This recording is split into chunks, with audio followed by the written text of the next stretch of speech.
Jesse, in your opinion, if they end up and they're able to pull this off, how big of a drop off really is it? You look at the numbers; are pretty impressive. Obviously, he's older. He doesn't hit it for quite as high an average. He's not Yeah. he's not Tony Two Bags, but the numbers are pretty impressive. The WAR numbers are very similar, at least in terms of last year. I know in 18 he was hurt.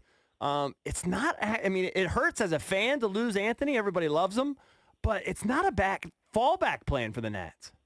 No, not at all. I think everything you're saying is correct. I do think that, like, obviously what you have to consider is, like, years 2, 3, and 4 of this deal, or certainly 3 and 4 probably wouldn't be great, whereas with Rendon you're getting probably 5 good years, and then the last 2 are going to drop off.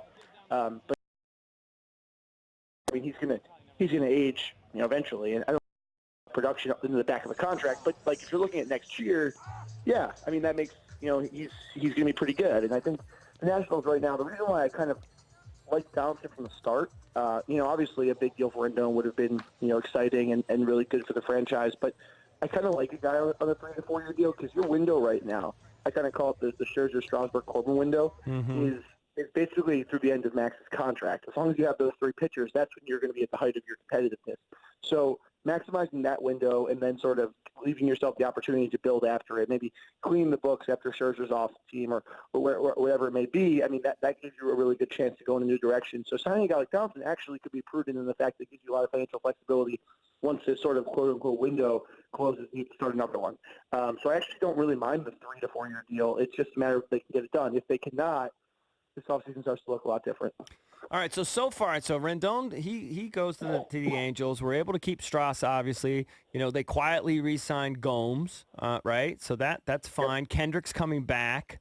We like that. Where are we with some of these other guys? Zim, we all assume they're going to work something out. There seems to be mutual interest on that. Where are some of the other? What about a guy like Cabrera?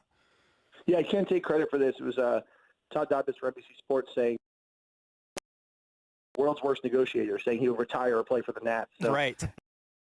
It looks like he's going to come back if there's a spot for him. Asdrubal Cabrera makes a lot of sense.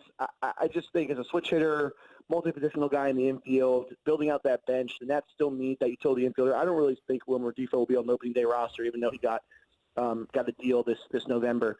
So, yeah, I mean, I don't think they're quite there yet with him. I think they want to see how that market shakes out. There are some other intriguing options. I think Cesar Hernandez makes a lot of sense. I know he's a guy Mike Rizzo has liked in the past. Another switch hitter who's frankly better on defense, and sometimes in that spot, that's what you're looking for.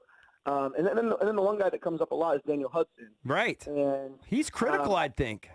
Yeah, the tough thing with him is the Nats just frankly don't give out multi-year deals for relievers, and he's definitely seeking a 2-year deal. And I think at his age and with the miles on his arm, the back-to-back Tommy John surgeries, the fact that you look at his end of his season last year and say, that was an aberration. I think the Nationals sort of know they caught lightning in a bottle, and they're not sure he can even come close to replicating something like that. Wow. A lot of factors work against him. They will probably say, hey, we'll give you 1 year, $1.4 million. But I think, his agent and Daniel, of course, I mean, he just came off a great season and helped the team win a World Series. He thinks he deserves some more money than that. So it's just a matter, I think that they're just on different pages of what he is right now in his career. And that's why I think that remains far away. But I don't think it's impossible because when you build out this bullpen, especially when the market goes along, 2 things could happen. The Nationals could get a little bit desperate, and so could Hudson for a job. So sometimes the marriage of those 2 things bring a team together for a lower cost deal. So let's just say that Hudson moves on. What does the bullpen look like? Oh, man. At the back end, the very back end of it. Yeah, besides Doolittle. They still need to add a piece or 2 there for sure. I mean, I think you're looking at right now, if we were starting today, you're looking at Tanner Rainey, Wander Suero, a lot of the same guys who gave you headaches last year, but they haven't made any additions there. And I think what Mike Rizzo showed last year is an ability to, build on the fly and sort of scrap together the deadline and make it usable. But you're not going to win back-to-back World Series with the worst bullpen ERA in playoff history. So right. I think a lot of things happen in order for you to hide that. Hudson obviously is one of them.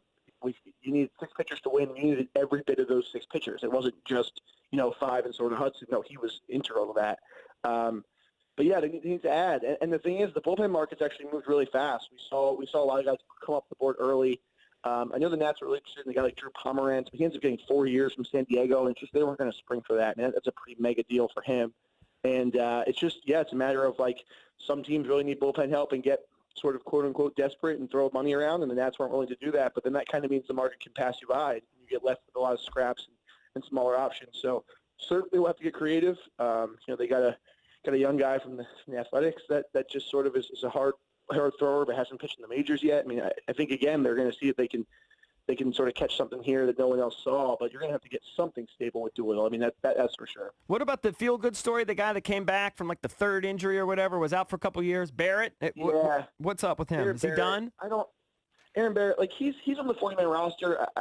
He was throwing like 89, 90, 91 last year. Mm-hmm. His control was a little bit off. I mean, I think, like, he might get a shot in spring training, but I don't think he's an answer. I think the interesting thing about the Nats is that, it's 26-man teams next year. I think it's a fact people are overlooking. So the roster goes up to 26. They're going to carry an extra reliever the entire season. I think what that will allow them to do is probably have a little bit less of a, set bullpen because they can rotate a bit, cycle guys through the minors, have an extra arm up there, probably carry like a 6-starter swing man, long man type thing, whether it's Eric Fedde or Joe Ross. So they're certainly going to use all the arms in the organization again. That's just kind of their status quo, where you spend so much money at the top, and you see their payroll is so top heavy that at the bottom, spots 23 through 26 aren't always going to be the greatest players. So you just have to kind of figure out if you can get a Hudson guy, Cabrera guy, where those end of the roster guys actually end up being big contributors. That's when you frankly win a World Series, when you find those guys in the low cost deals that can really help you.